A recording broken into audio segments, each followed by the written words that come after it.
오늘은 첫 번째로 이제 갑상선 항진증 환자 사연을 이제 두 분의 사연을 말씀드릴 건데, 한 분은 저한테 처음 오신 분이고요.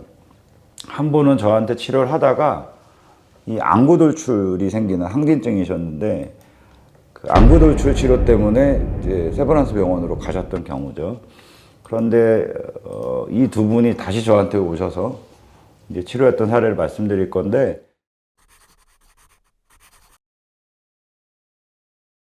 첫 번째 그 사례자는 이제 화면으로 그분이 수술 전 목 상태가 어땠는지 지금 화면으로 나가고 있을 텐데요. 갑상선 항진증 같은 자가면역성 질환이 오래되면 갑상선이 이렇게 부풀어 오르죠. 그래서 그냥 가만히 있어도 갑상선이 보여요. 몇 배씩 커진 갑상선이 목에서 이렇게 툭 튀어나와서 보이고, 침 삼키라 그러면 갑상선이 이렇게 위아래로 움직이는 게 제3자가 봤을 때도 느껴질 정도로 커지거든요. 그랬던 경우에 두 분이고, 두 분 다 공통점은 이제는 더 이상 약으로 안 되니까 수술을 하자. 근데 수술법은 이건 워낙 크니까 갑상선 이 목을 째서 하는 수술밖에 안 된다. 그랬던 사례를 저희가 내시경으로 치료했던 경우입니다. 그래서 먼저 27살 되신 분이고요. 갑상선 약 9년 정도 드셨어요. 9년 드시면 저희가 일반적으로 갑상선 약은 최소 1년 이상은 쓰되 6년 이상 쓰는 거는 좀 기피하자. 왜냐하면 갑상선 약들이 간독성과 골수독성이 있기 때문에 그래서 천년만년 쓸 수는 없어요. 다만 예외적으로 갑상선 완치는 잘 안 되는데 호르몬은 정상으로 유지되고 항갑상선 약제라는 그 메티마졸 같은 약을 한 알이나 반알 정도 쓸 수밖에 없는 이제 고령 환자는 그냥 수술 없이도 약만 계속 드십시오 그러고 가기도 하는데, 원칙은 저 약은 계속 쓸 수 있는 약은 아닙니다. 저한테 오셨을 때 9년 차셨고 목은 많이 부풀어 있고 화면에 나올 텐데요. 갑상선 약은 4알 정도 드시고 있었어요. 그래서 수술 얘기가 이미 진작 나왔는데, 27살이면 사실 결혼을 안 한 나이니까 절개를 하면 이제 영원히 지워지지 않는 흉터를 갖게 되는 거고, 그것도 몇 센치짜리가 아니라 거의 한 뼘 정도로 열어야지만 나오는, 그러니까 갑상선이 그만큼 비대해져 있기 때문에 굉장히 고민을 오래 했던 분이세요. 진찰을 해보니까 그래도 갑상선이 말랑말랑하고 그렇게 딱딱하거나 뭐 이제 피부가 거의 더 이상 늘어날 데가 없을 정도로 빈틈없이 커진 게 아니라 약간은 피부가 아직 늘어날 공간이 있고, 그래서 이분은 내시경이 가능하겠구나 하고 수술을 들어갔어요.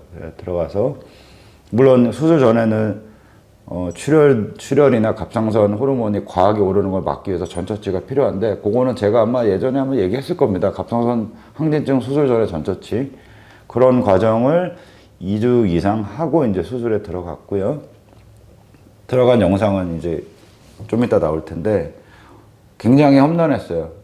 그래서 이제 수술을 했는데, 이분이 갑상선 오른쪽은 111g, 반대편이 84g, 거의 200g, 정상 갑상선이 25g에서 좀 크면 50g인데 정말 많이 커져 있는 상태였죠. 그래서 수술을 했고, 뭐 지금은 수술 후에 합병증 없이, 수술 후 합병증이라는 건 되게 출혈이나 뭐 대표적으로는 내시경으로 해주려고 그랬는데 내시경으로 못하고 중간에 째는 수밖에 없는 경우가 있는데, 그런 거 없이 잘 됐고, 부갑상선, 갑상선을 다 뗐을 때 부갑상선이 같이 띄어지면 더 아주 많은 양의 칼슘 약을 평생 먹어야 되거든요. 그래서 부갑상선도 보존이 다 됐고, 그래서 수술이 잘 끝난 케이스인데요.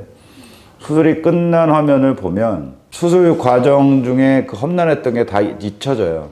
지금 여기 보시면 화면이 다 핏빛이거든요. 중간에 그 아주 무섭게 나오는 출혈이 아니라 이렇게 계속 빗물 스미듯이 나는, 우리 우징이라고 하는데 그런 출혈이 계속 있었고, 그걸 다 잡아가면서 목소리 신경을 확인하고, 여기 목소리 신경인데요. 목소리 신경과 부갑상선은 보존하고 이제 갑상선 조직을 다 띄는 거죠. 그래서 띄고 나니까 이런 화면이 되는 거예요. 이건 지혈제 뿌려놓은 건데요.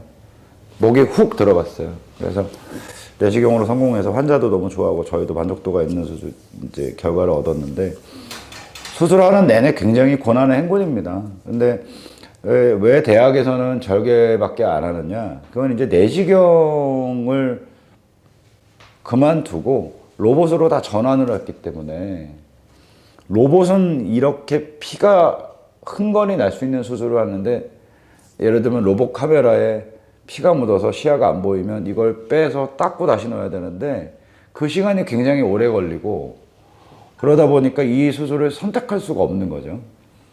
그래서 절개 아니면 로봇밖에 안 하는 대학병원의 그런 구조상에서 보면 내시경을 선택할 수 없고 또 로봇으로 이미 변한 지 오래되니까 내시경을 한다 그래도 이런 수술을 해본 경험도 없고 그러니까 그냥 오로지 항진증인데 목이 커져 있는 사람들은 그냥 수술밖에 답이 없다라고 그랬는데 저희는 아주 오래전부터 벌써 한 15년 전부터 이거를 내시경으로 해왔고 하다가 중간에 절개한 적은 없어요.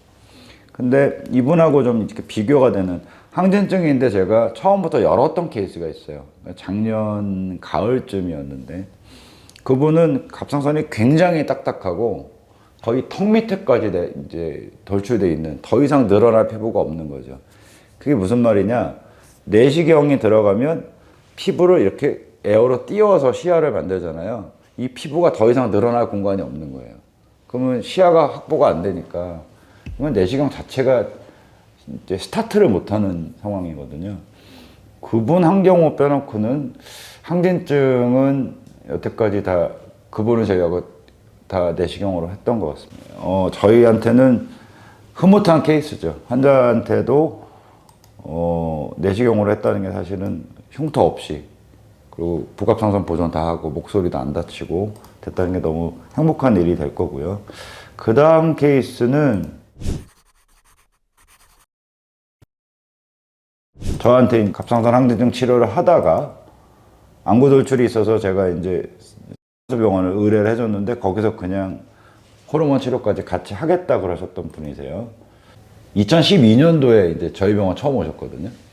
저희 병원이 2008년에 개업했으니까 그때 메티마졸 2알 드시고 계셨어요. 그래서 제가 메티마졸에 저항성이 좀 있는 것 같아서 이제 카멘이라는 약으로 좀 바꾸면서 약 조절을 좀 잘해서 그때 호르몬이 이제 정상 수치로 많이 좋아졌는데 안구 돌출이 약간 생기고 이제 물주체가 2개로 보이는 복시 사시 현상이 있어서 요거는 내가 안과 의사가 아니니 잘하는 병원을 소개시켜 줄 테니까 이거를 주사 치료나 같이 병행 치료하자고 그래서 이제 거리가 가까운 소개시켜 드렸는데 저희 병원 왔다 이게 힘드시니까 그래서 그냥 여기서 치료하자고 그런 모양이에요. 근데 이제 이분이 2015년에 제가 대학으로 보냈거든요. 2025년 올 1월 달에 10년 만에 오셨는데 그 사이 동안에 이 안구 돌출이 너무 심해지니까 시신경이 눌려서 이제 눈에 방사선 치료까지 하고 오신 분이에요. 근데 그 치료를 맡으셨던 교수님이 더 이상은 이제 갑상선 항진증 이걸 약물로 못 가겠다. 제거하는 수밖에 없다. 환자분은 방사능 치료 같은 것도 안 된다. 오로지 수술로 떼야지 이 호르몬의 폭주가 멈춘다. 그래야지 눈도 호전될 여지가 있다. 그래서 이제 수술 상담을 또 갑상선 외과로 가서 하셨는데 또 어김없이 이제 절제 얘기를 한 거죠. 그래서 이제 10년 전에 만났던 제 생각이 나서 오셨고, 근데 제가 수술했던 항진증 환자 중에는 그래도 중간 사이즈밖에 안 되셨어요. 그래서 진작에 오시지 그랬냐고. 그래서 이분은 이제 연휴 때 수술을 했습니다. 연휴 때 수술을 하고 마찬가지로 부갑상선 기능도 다 보존했고 목소리도 잘 내고 그래서 이제 퇴원하셨어요. 근데 이분은 아까 그 젊은 분보다는 훨씬 수술이 편했는데 제가 보통 갑상선 암수술 반절제 하는데 1시간 정도 걸리거든요. 더 빠른 경우도 있는데 항진증은 하나하나의 혈관을 다 지져야 돼요. 원래 있던 혈관보다 훨씬 많은 격가지 혈관들이 자라있기 때문에 그냥 공짜가 없어요. 어디든 그냥 지나가려고 그러면 다 피가 나거든요. 그래서 화면이 보면 벌게요. 이게 아주 굵어져 있는 혈관들입니다. 원래 이렇게 한 5배 이상 굵어져 있다고 봐야 돼요. 이런 게 여러 개가 생기는 거죠. 저 정도로 커지려면 혈관이 막 자라야 되거든요. 이분은 그나마 그래도 빨리 끝나서 2시간 만에 잘 끝났고 이렇게 커져 있는 갑상선에 신경이 이 밑을 지나가면서 많이 눌려 있는 거죠. 그래서 여기를 신경 안 다치게 지혈기구 써서 다 제거하고 나중에 지혈제 뿌리고 다시 근육을 닫아서 원상복구 해주는 거죠. 그래서 아주 드라마틱하게 다 좋아졌고 뭐 환자 만족도는 뭐 최고로 좋죠. 절개 얘기만을 계속 듣다가 그래도 개인 병원인데 이거를 내시경으로 할 수 있을까? 왜 저기만 하지?